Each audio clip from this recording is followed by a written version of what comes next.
What's going on, everybody? Coming to you out of Hog Holler, Tennessee. Not really.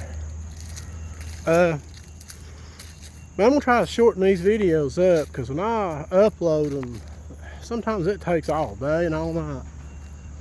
So I'm gonna talk fast, and I'm probably not gonna leave this video here up long. It's gonna cause a lot of trouble. I can already tell. I'm not going to mention the lady's name. If you go on the internet, you can find her name. Sorry about my allergies. They're going to be giving me a problem again today, I can already tell. But we will talk about bear attacking the Smokies. And if you look over there, I know back a few videos ago I was telling you about the campground they was going to put in. Well, over there it is.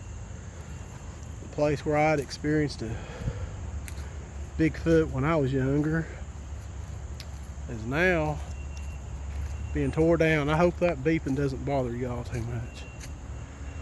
But none of the local news want to report on this around here. They really don't want to talk about it. The newspaper clip that I had a picture of, if you'll notice, was out of Chicago. There is a station promoting a book written by Jerry Grubb. He's a retired park ranger, and he wrote a book called Bear Attacking the Smokies. I haven't read that book. I suggest that you all get it. I plan on reading it. He's a friend of mine. He doesn't know who I am. I'd like to interview him one day for the channel.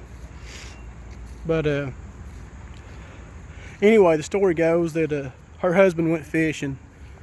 They was experienced hikers, and he left her on the trail. I don't know if it was too rugged for her to go down where he was at, or I don't really know the circumstances.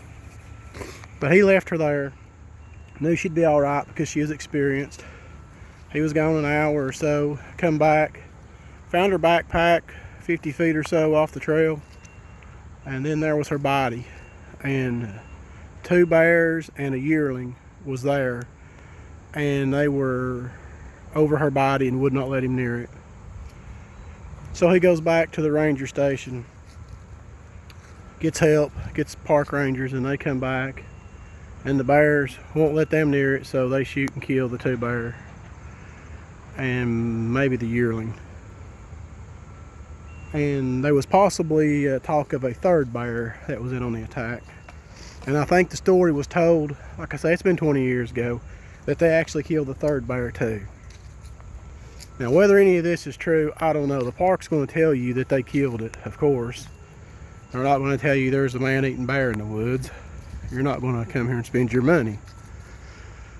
So, this woman had been consumed by this bear. They had done an autopsy on the bear, and from what I was told, what was found in the bear was a whole lot less than what was taken off the woman. What was found in all the bear was a whole lot less than what was taken off this lady. So, makes you wonder where the rest of it went to. This was in the back country, in the Great Smoky Mountains around the Elkmont area. And way back in there at the fork of the Little River, and I think it's the Gashon Trail, back in that area. But nobody heard her screams. There is a few campsites back in there. And nobody heard her cries, and nobody heard her screams. And she would not have provoked these bears. She knew better. And unprovoked bear attacks in the Smokies are unheard of. Matter of fact, that was the first and the only that they know of.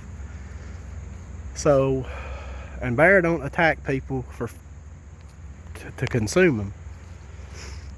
So my brother-in-law at the time, who was an EMT, you know, he also worked in the emergency room.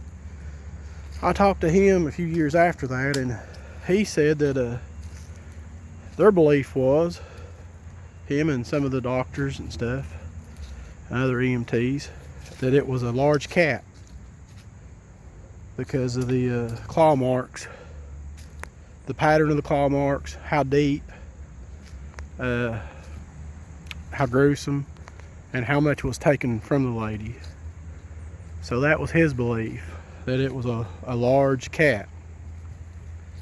So of course the park's not going to tell us that either. They don't want people thinking there's a large cat out there, a predator taking people. So so that's been scratched off as far as the park's official statement on this goes. So as the official statement is that it was 2 bears and a yearling. So what if the bear come along as a scavenger after whatever killed this lady was territorial, was a predator, and had took what food that it wanted to take and left her there, and then the bear was sort of scavenger and then had come along and fed on her just a little bit? That sounds more plausible to a lot of people. I'm no bear expert, but a lot of people around here kind of think that's what happened. Of course, you'll never get the truth out of any park, out of the national park. I mean, I'm sure you all have heard some of the David Politis stuff, how it is trying to get the truth out of national parks. So, but I do think that Jerry Grubb in his book, Bear Attacking the Smokies, I think whatever he says in his book, I think he'll be honest and tell the truth.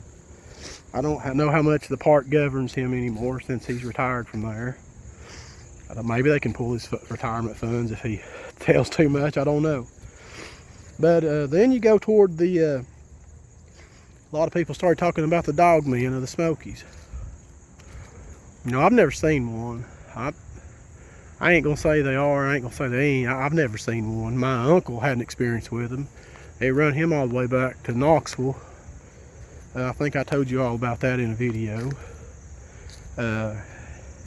It hounded him for a while before it finally run him off. Matter of fact, I believe it's a family of them. But then I had another cousin of mine who claimed he saw one in the middle of the night. It was snowing and they was getting ready to close the mountain across to Cherokee, North Carolina. And he said there was one standing in the road. It was standing up on 2 legs, bipedal.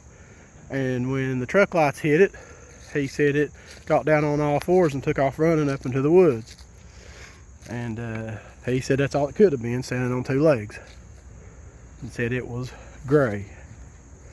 So, I mean, you never know. You never know what's in these mountains. These mountains go so far back in there.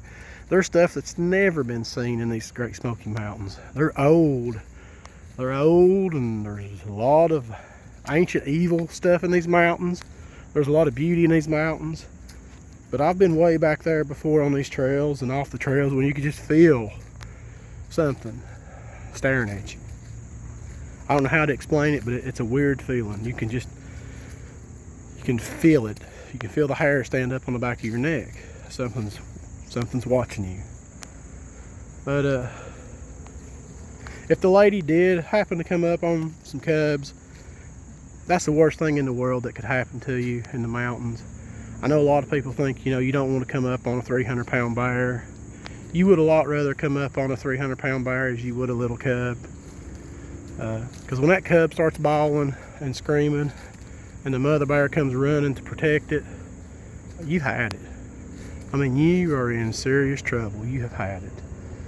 If you come up on a cub in the mountains, don't try to stay and take its picture. Don't think of how cute it is. And don't, heavens for sake, don't try to get close to it. Because once it lets out a little cry and scream, that's it. The mama is coming, and she's coming fast. And you're not going to outrun her. You're not going to climb a tree. You're not going to do anything but get killed. Now, I don't see her eating you. That don't happen. Will she maul you to death? Yes. Will she consume you? That's not likely. So right there hangs the mystery. So what took this lady? A big cat? The bear? The dog men? And then we still have the possibility of these feral men that way back in the woods. Dwight McCarter, I heard him talk about it before, off the record. but they don't have claws. So there we are. We can rule out foul play. A lot of people for a little while thought her husband may have done something to her, you know, knocked her in the head, and the bears happened along and smelled blood and ate her, but autopsy said no. The autopsy on the bear said there wasn't enough of her ate by these bears to prove that it was them who consumed the most of her.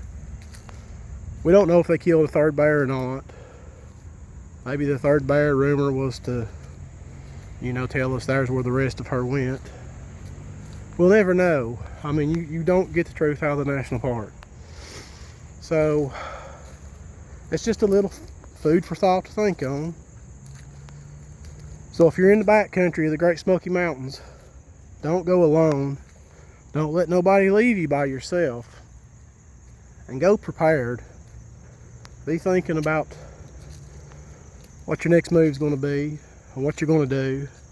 I've run up on bear before in the woods quite a few times. Most of the time they never even look at you. They never even pay any attention to you at all unless they have cubs. And then you stay as far away from them as possible. But anyway, I got a whole notebook of stories I'm going to tell y'all.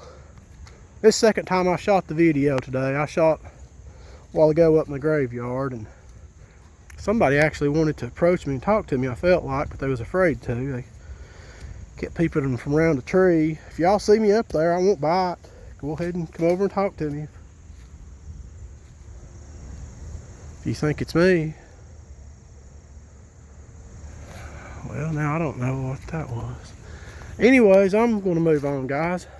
I'll holler at you guys later. See you, bye.